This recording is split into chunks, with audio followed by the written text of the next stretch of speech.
What's up, YouTube? I still don't have an intro. Hook me up. Need one. All right, so just finished shooting a video about my new gear, and I teased my troop, my Tronage Whoop, this guy right here. And I'm gonna get into a little bit of the nitty-gritty with you of what's in it and what I did with it and how it works and all that fun stuff. But I think I'm gonna have to mess with the camera angles, so bear with me because I've never done a video like that before. Now that I'm thinking about it, every video I've done is just sat the camera in front of me and talked to it. So there you are. But I'll give you the overview first and foremost. So what we got in here, we have the Cockroach Frame, which I think is an amazing frame for TinyWhoops. It's an innovation versus like a copy of the Blade Inductrix original frame. There's tons of videos about it, but some of the highlights that I think are really important and what makes it a great frame. Here, let me pull you a little closer to me so I can get up a little more intimate with the troop. So if you look over here, the arms that hold the inducting ring are kind of swooped up at an angle. You see that? And what this does is it allows there to be more contact point. Essentially, it's a little bit larger of a contact point here than going straight across. I also like the areas where the board attaches here, how it's curved like a C shape, so that when you get impacts like this, it can kind of absorb those a little bit better. With the ducting, it just seems like there's more structure to it. And I also love how these motor housing areas, if you look, there's like a little peg that sticks down. So when you slide your motor up into that spot, that peg stops it so you don't pinch off these wires that are connected to your motor and not getting damaged, so that if you come down even hard on this, you're not putting damage or pressure or pinching those wires because the motor's actually sitting on a little peg. What's also nice about this, which I haven't experimented yet with, but apparently there's motors out there that are a little bit taller that you can install into your TinyWhoops that give you more power because they're taller, which means they have more windings, and you can use them with this frame. You just clip that little peg off, and now you can slide the motor all the way in, and then you're back where you started, where it is kind of pinching your wires a little bit, but now you've gotten an even bigger motor into your frame, so you can even do bigger and better things, I guess. Really digging, and I think all my future builds, I'll be putting using the Cockroach Frame exclusively from now on. And again, let me stress, I'm a nobody right now. Maybe one day I'll be a somebody, but right now I'm a nobody. I have to buy everything myself with my hard-earned cash. So everything I'm showing you, I paid for out of my own pocket, full retail. I'm not paid or employed to give you my opinions. I'm just telling you what I liked and what I don't like, and I don't get any bonus or benefit for giving you a good or bad opinion. It's just my opinion. So take it for what it is, but know that I am giving you an honest opinion about how I feel about the products that I purchase. And if I don't like something, I'm gonna tell you I don't like it. And if I like something, I'm gonna tell you I like it. The next thing is this, the carbon fiber, that's the support thing for it. I think this one might be a little bit heavier than the ones you see a lot of that just go straight across. But I liked how this one had this area in the middle. I felt like it would give it even more structure because it's bracing it this way versus it just being one point in the middle. I felt like if you had a really hard crash, it might just break right where the X joins. And I liked how this had all rounded edges so that if I had a really bad fall, if you have a really bad fall with this guy, I don't think it's gonna do anything anyway because it's got like no mass to it. It's not very heavy at all. I'll give you a weight on it because it's actually my own build. Every YouTuber who has anything, they're always throwing something on a scale. So I'm sure you guys are gonna want to know the weights on that. So I'll go get a scale now. I got my little scale here. See how I can do this. Give me a second here. No, that won't help me. Can I turn this thing? Whoa. Okay, well this is less than ideal because the way I've designed this impromptu is that I'm getting the shadow of my camera, aka my phone, in the shot because the light is directly above me because I'm not using any kind of lighting at all. But what do you want from a guy who's just starting his vlog and haven't bought any equipment yet? All right, so we'll deal with what we got here. Turn this guy on, says hello, and we're zeroed. As UAV Futures, as Stu says, take your bets. Where we at? We're at 21.8 grams with no canopy, and that's how I fly it. I fly it just like that with no canopy because I don't have a vacuum formed canopy, and the 3D printer ones are pretty heavy. For example, if we take our TinyWhoop TWR edition with my 3D printed canopy, and this thing on the bottom, let's see where we're at with that. Okay, gotta tear my scale. Okay, we're at 23.2 grams. So you can see that this one is lighter weight. And every gram seriously counts when it comes to these TinyWhoops. It's the same props.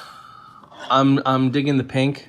So it's the same props. They're I think they're the KINGKONG ones, or I'll leave a link in the description which one, which brand these props are. Got some dust in here I gotta pick out. So now let's talk about the camera on this thing. So the camera, let's get nice and close up here. You can see I've done a lot of modification to it. So this originally was set up as a all-in-one where the transmitter was this part and this board were sandwiched together and standing up. So this antenna was originally sticking up in the air like that, and this board were joined together as if, like, let's say I tipped this up like this. It actually was tipped if I took this, turned it, flipped it upside down, and then lifted it up. I turned it this way because I want these LEDs that tell me which channel I'm on. I wanted those to be on the top so that I could see what channel I'm on when I'm clicking the button to change the channels. So in order to separate them, I had to cut the little standoffs on this side and cut the standoffs on this side. Now, what's very unique about this camera, I think it's called the Stinger OSD from NewBeeDrone. This camera actually has its own OSD inside the camera. So it basically, the reason for that is when I power this up, and in fact, I can show you what I will do. I'll take a battery and I'll power this guy up. We're now powered up. Let me move this over here. Don't need the scale anymore. I'll put that there. Now I will take my goggles and I'll power my goggles up. So let's see if I can pull this off. No, I don't think that's gonna pan out and work. Where the heck is the camera on this thing? There we go. No, I'll go this way. Lots of editing.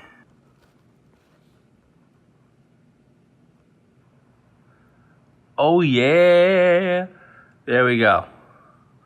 So you can see in the OSD here, it's very hard to make out, but it has some information on there that's pretty key. Oh, I lost it. Oh, there we go, I got it in. Has some information on there that's very important. It has how the time that the battery's been plugged in. It has the call sign you can type in there, which is the troop.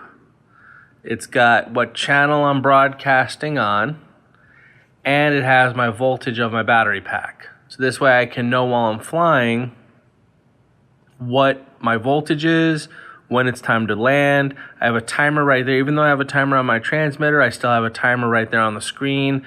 And if I forget what channel I'm transmitting on, it has my transmit channel right there, so I know what channel I should be setting my goggles to, and off I go to the races. So there we go. I'm glad I got that to finally work. And remembering to unplug. So that's why I wanted to go with this camera, because I wanted to have an OSD on my TinyWhoop. Now my focus is all screwed up. There we go.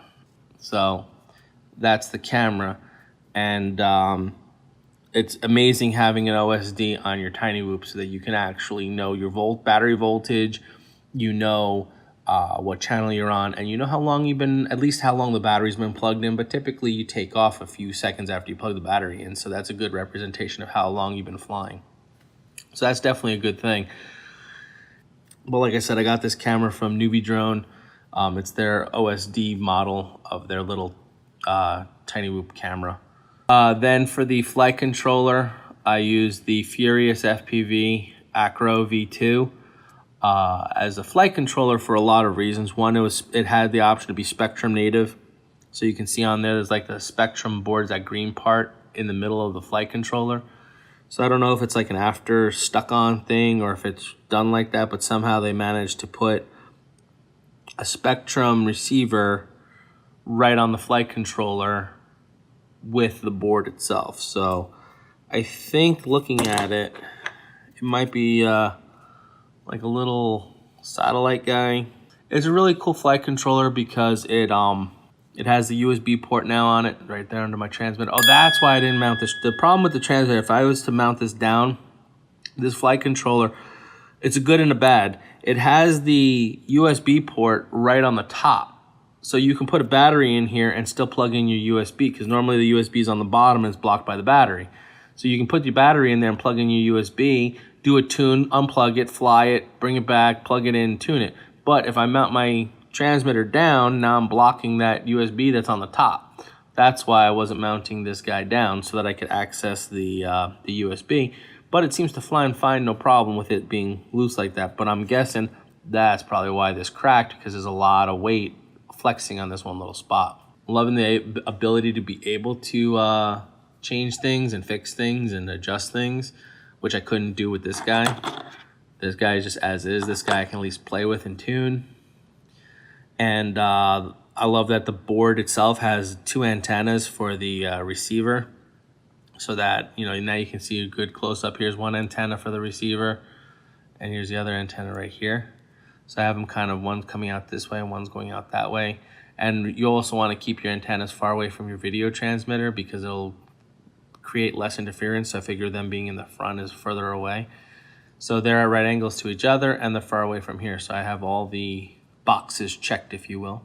I did the FuriousFPV motors because I was already getting the FuriousFPV board, so I figured I would just get the motors while I was on their website. But now you're saying you were on the NewBeeDrone website with the camera. Why didn't you get their motors? I did. I picked up a set of their gold and a set of their black. Why did I not get the silver? Because I feel like silver doesn't have a purpose. I'm kind of confused by silver. Everyone's entitled to their opinion. Here's my opinion on it. Gold are supposed to be the most amazing, fastest motors for outdoor and kicking butt. And the black motors are supposed to be the slowest motors for indoor use and for easygoing flying. So they both seem to have a good purpose. Are silver motors for both or neither? You know, it's sort of like the old saying, a jack of all trades but a master of none. So I feel like you either want to have a slow, precise indoor style or an aggressive outdoor style. But that's just me. So I'm using the FuriousFPV ones right now, and I gotta say I'm pretty impressed. I feel like these have much more oomph than the TinyWhoop ones. That could be flight controller even, you know, because this is an older flight controller. I can't flash it. I don't even know what I can't tell you what it's running. I think it's just a stock Inductrix board, if I remember correctly. What do we got there?